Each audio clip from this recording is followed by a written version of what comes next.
Assalamualaikum warahmatullahi wabarakatuh. Kita bertemu lagi di channel Ayo Belajar. Dan untuk meneruskan video otomatisasi tata kelola humas dan keprotokolan kemarin, sekarang kita akan membahas penyelenggaraan rapat season 2 dengan submateri mempersiapkan penyelenggaraan rapat. Seperti biasanya, kita relaxing dulu ya.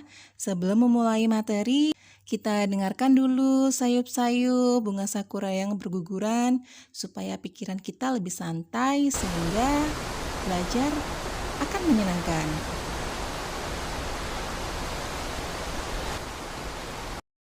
Sebelum melaksanakan rapat, ada beberapa hal yang perlu dipersiapkan agar rapat berjalan dengan baik. Yang pertama adalah why, mengapa rapat perlu diselenggarakan.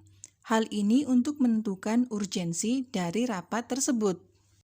Yang kedua, what, apa masalah yang akan dibicarakan dalam rapat. Ini untuk mempersiapkan agenda rapat.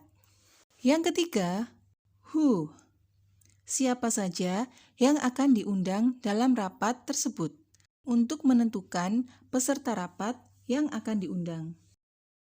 When, kapan rapat akan diselenggarakan. Hal ini untuk menentukan hari, tanggal, dan waktu rapat akan diselenggarakan. Where, di mana rapat akan diselenggarakan. How, bagaimana rapat akan diselenggarakan. Berikut adalah cara-cara mempersiapkan undangan rapat. Yang pertama, panitia rapat harus menyiapkan konsep undangan rapat dengan baik. Kemudian, menyiapkan daftar nama peserta rapat yang akan diundang. Pastikan bahwa jumlah surat undangan sesuai dengan jumlah peserta dan tujuan rapat. Penulisan nama peserta rapat dalam surat undangan dicek dulu apakah sudah tepat, baik nama lengkap, pangkat, maupun jabatan. Yang terakhir adalah membakukan format dan isi undangan. Hal ini dilakukan untuk menjaga ketepatan dan kejelasan informasi serta formalitas undangan. Pembuatan surat undangan rapat harus mempertimbangkan beberapa hal, antara lain sebagai berikut. Penetapan waktu dan tempat rapat harus dilakukan dengan sepengetahuan pimpinan rapat. Hal tersebut bertujuan meminimalkan jumlah ketidakhadiran peserta rapat. Kemudian, menetapkan bagaimana cara pengiriman surat undangan. Surat undangan rapat harus diterima oleh peserta rapat beberapa hari sebelum rapat dilaksanakan. Kemudian, menetapkan kapan waktu pengiriman dan surat undangan rapat. Biasanya dilakukan seminggu sampai 3 hari sebelum rapat dilaksanakan. Jangka waktu tersebut dipilih berdasarkan pertimbangan agar penerima undangan dapat menghadiri rapat dan mempersiapkan diri. Ruangan yang digunakan sebagai lokasi pelaksanaan rapat harus dipersiapkan sebaik mungkin.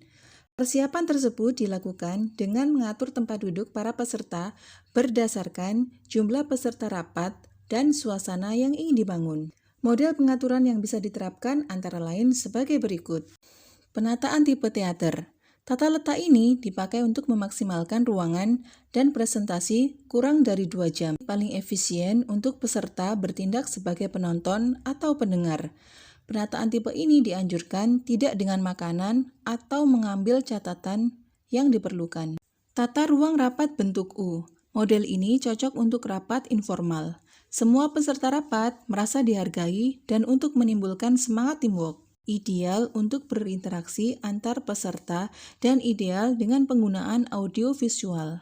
Tata ruang rapat bentuk kelas merupakan pengaturan tempat duduk rapat dengan jumlah peserta rapat yang banyak. Selain itu, model ini cocok untuk jumlah peserta yang banyak. Tata ruang rapat bentuk persegi.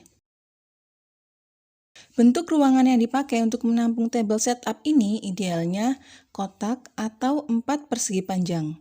Kekurangan dari table setup ini adalah bila acara tersebut menggunakan LCD atau OHP, maka peserta yang duduk di depan harus membalikkan badan atau kursi mereka untuk bisa melihat ke arah layar. Berikut adalah tata ruang rapat bentuk lingkaran. Dalam ruang rapat yang ditata menggunakan model melingkar, meja yang digunakan berbentuk lingkaran sehingga bersifat dinamis dan santai. Model pengaturan pola melingkar ini cocok diaplikasikan pada rapat dengan suasana non-formal. Yang berikutnya adalah tata ruang rapat bentuk workshop. Bentuk lingkaran kecil biasanya digunakan untuk table manner atau acara makan. Keuntungan dari penggunaan style ini adalah jika ada perubahan atau penambahan peserta, dapat mengaturnya dengan cepat karena tinggal menambah atau mengurangi kursi saja. Berikut adalah peralatan dan perlengkapan yang umum ditemukan dalam suatu rapat, antara lain sebagai berikut. Pertama adalah alat perekam suara atau gambar. Yang kedua adalah papan tulis dengan segala perlengkapannya seperti spidol dan penghapus merupakan media yang praktis digunakan untuk menjelaskan berbagai informasi secara mendetail dan mencatat hal-hal yang penting yang muncul dalam pembahasan rapat. Yang ketiga adalah flip chart, buku catatan dan alat tulis. Alat berikutnya adalah laptop. LCD proyektor dan sound system adalah perlengkapan tambahan lain yang juga dibutuhkan untuk menunjang kelancaran suatu rapat. Dokumen rapat, yang terakhir makanan dan minuman. Anggaran pelaksanaan suatu rapat harus dibuat dengan persetujuan pimpinan. Dalam pembuatan anggaran rapat, terdapat beberapa langkah yang harus dilakukan, antara lain yang pertama, persiapan anggaran. Dalam tahap persiapan anggaran, bagian-bagian yang bertanggung jawab atas pembuatan anggaran akan mengadakan rapat persiapan.